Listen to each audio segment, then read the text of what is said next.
us to go in and do our job safely.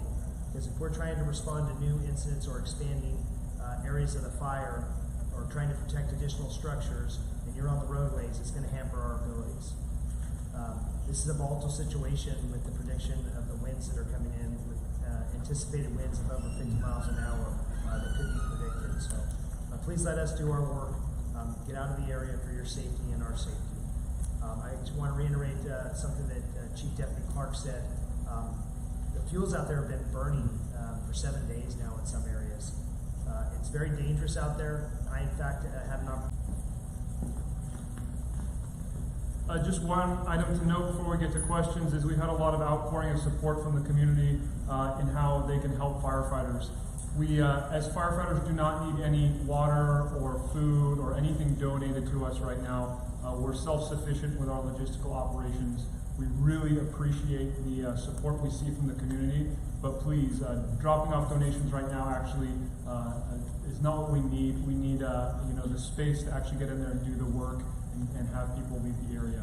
If people are adamant they want to do something for firefighters, a poster with some words of encouragement on it go much further than people may expect. So that's our suggestion. For donations, specifically for fire victims, please contact those nonprofit organizations, such as the local donation centers in your community. With that, happy to open it up to any questions.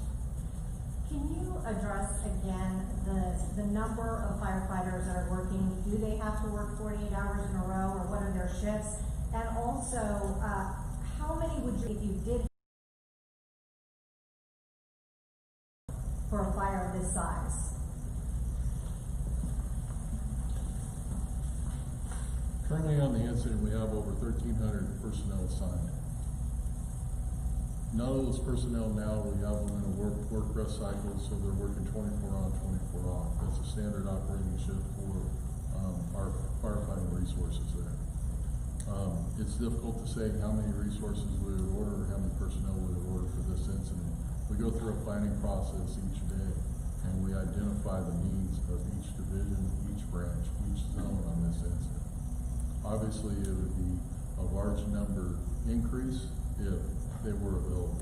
But with the multiple incidents throughout the state of California right now, the multiple incident management teams, there's limited resources for all the available fires right now. We do have resources coming in from out of state. They are coming in. We have some out of state resources that have shown up on this incident, and we anticipate to see more over the next few days in the coming week. But just as a follow-up, is the National Guard coming to assist in any way? So the National Guard has been stood up through Cal OES and Cal Fire. We are working through the training process. It's a 7-day process to bring on National Guard hand crews. They're being mobilized right now in training, and they'll be available here in the next few days.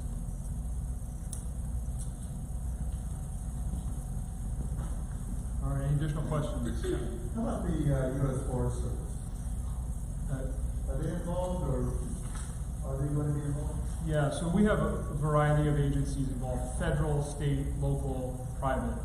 It's part of the California mutual aid system is that all agencies have agreements to respond during major emergencies. So we have resources that cross all those different levels. Thank you. Earlier, Cal Fire tweeted a map that showed where the lightning hit, but it wasn't in the red zone. Most of it was not in the red zone where you're actively fighting the fire. Can you just explain that? Yeah, so the lightning that hit the area that first night on Saturday evening into Sunday morning, it struck in multiple places throughout the unit, both in San Mateo and Santa Cruz counties. Those fires obviously just grew from the locations they were at, and then were wind driven in kind of that southeasterly direction. So there's been a significant amount of fire growth since those lightning fires ignited into the kind of southeast areas. It's probably why you're not seeing any actual lightning strikes within the inside of the perimeter. What is being prepared for downtown Boulder Creek and trying to keep the fire from coming down Sandler and South? Yeah, so the question is related to what is the strategy for keeping the fire out of Boulder.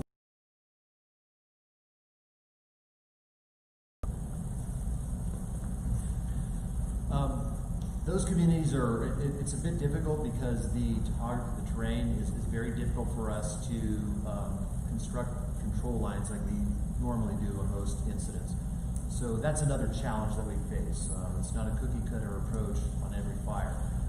In that particular case, we really have to look at our strategies and with limited resources again, and take targets of opportunity, areas of opportunity, and construct lines there. So we've gone in, we've assessed that, and we've had crews in working behind the community up into the mountain range in the hills, and connecting the dots, if you will, between control lines such as roads, other trails, that sort of thing that we can put into play to protect, or at least to have the fire herded around the community, if you will, versus just stopping it dead in its tracks. We won't be able to do that, but certainly gives us a fighting chance to at least move the fire herded around the community so that it will surpass the community and thereby protect the community.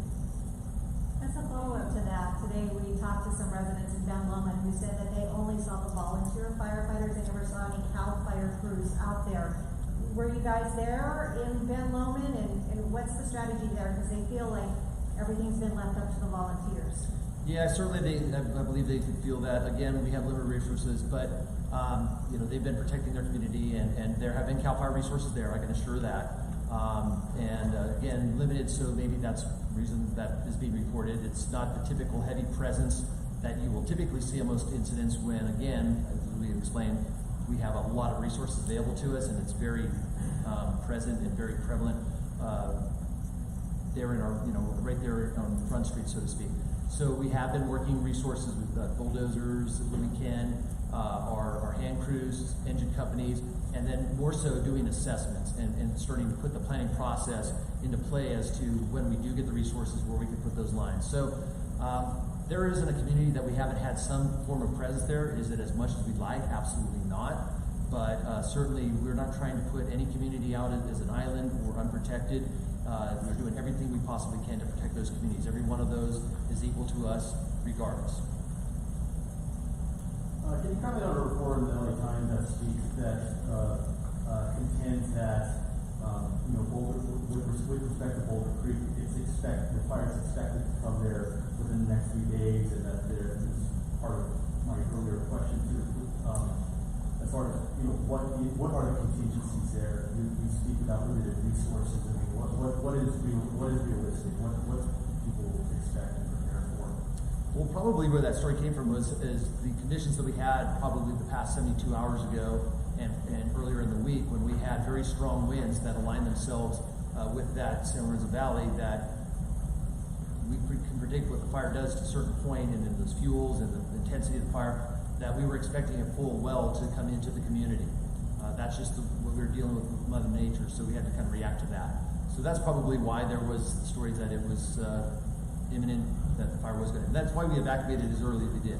We were expecting that. We have plans in place to take what limited resource we have and to put them into play. Again, the tactic would have been point protection, which means that as the fire hits towards the structures, then we would use the resources to go knock down or herd the fire around that and continue that process, a bump and run, if you will, tactic. So that was our plan, what we have. That plan continues, but the past couple days have allowed us to put in some control lines that will make that more effective and efficient if that were to occur. Also, we are also making plans on the fact that with the changes in the weather, that wind is going to shift from what we've been seeing over this past week. So actually, the wind pattern will actually push it a little bit more away from the community than down into it. So as bad as that weather prediction is overall, for certain parts of this fire, it actually is going to help us move it away from those certain communities. And Boulder Creek is one of those communities that protects. So we always, when we put our planning process into play, it's not just for the immediate few hours or 24 hours. We try to look 48, 72, and 96 hours ahead of time with our plans so that we can look at every variable that we possibly can and take advantage of the things that Mother Nature provides us regarding weather and so forth, and put our control lines in play so that we have the best chance of success. So that we try not to react, but we can be proactive in the firefight. Just to follow up, the National Guard, when they come, what role would they play? Is that a first? Has the National Guard helped you guys out before? No, we've actually utilized the National Guard for many years. We have an excellent relationship, and that their capabilities have increased dramatically over the years because we had to use them so often. I mean, yes, this has been a very busy fire season, but the past 5-8 years or so have been very active fire seasons. We've had drawdowns of resources, not as quite as probably as bad as this, but we had drawdowns. So they're an excellent resource that we tap into. Our director of our agency, their general in charge of the National Guard, work tirelessly throughout the year in these planning processes so that when we need to tap them, it's not, again, a reactive thing, but proactive, so that they can stand up their troops. We have a training process that's well established, a curriculum well established, so that we can bring them in and in a 7-day process turn around and take even raw troops or troops that have never done this before and make them an effective firefighting force. Typically what we utilize them for in this kind of situation is as a hand crew. So much like our crews that you see out there on the fire line, whether it be our CDCR inmate crews or firefighter hand crews, same thing. And we utilize them for a variety of tasks in fire suppression and making these lines to protect, for instance, around the communities would be an excellent way that we will use them when we do receive them. Because you're expecting lightning. We have a full process that they are always constantly watching this and give us the best information they can as soon as they can. So we really try to get ahead of this so that it gives us the opportunity to ramp up and take care of the issue well beforehand, not be reactionary. On every incident, and this incident in particular, we have what's called an IMET, an incident meteorologist. So he's a full meteorologist that is his job full time, and he specializes in fire weather type of scenarios. So we have that person and also a fire behavior analyst assigned to the team, and so their job and their sole job is to look at these things and project and they're an excellent asset to us as the operations section. We work with them very closely so that we can best prepare and then deploy our resources accordingly. Do you have an early damage estimate for the structures? The question was related to the early estimate for damaged and destroyed structures. We can confirm that there are 115 structures that have been destroyed. Again, we have multiple teams out there, our damage inspection teams that go out and methodically catalog all of the kind of associated characteristics of that property that was destroyed. We expect that number to go up. There's areas that they just simply can't get into right now because power lines are down, trees are down, fire is still active in that area.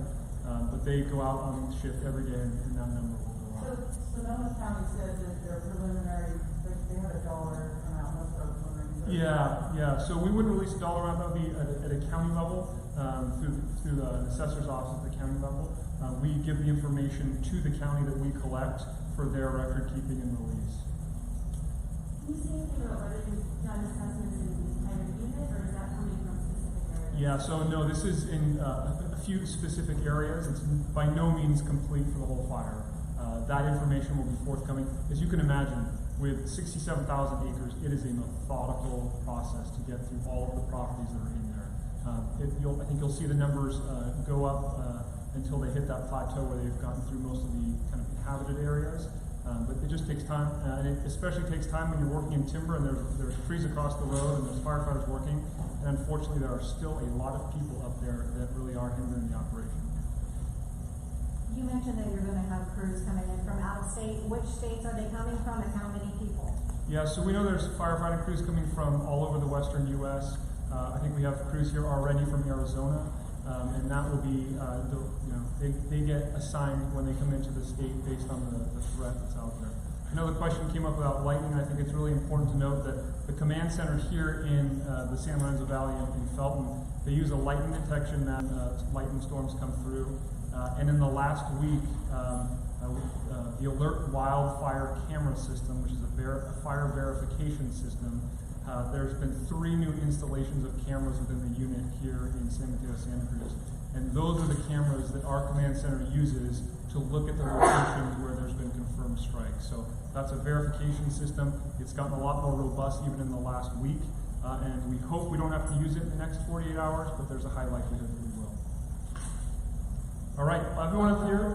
What kind of athletes who had to leave animals behind you to get their animals rescued? Yeah, so what I would do is coordinate with the local nonprofit agencies that they're affiliated with. There's an emergency operations center in Santa Cruz County that is working on all of the support functions related to the needs of the population that might be out. All right, everyone up here is available for questions after this press conference. One thing I just do want to note is tomorrow morning's press conference at 6 a.m. will be outside near the community room behind me, and we'll get some information out about that. This concludes the press conference. Thanks for joining us.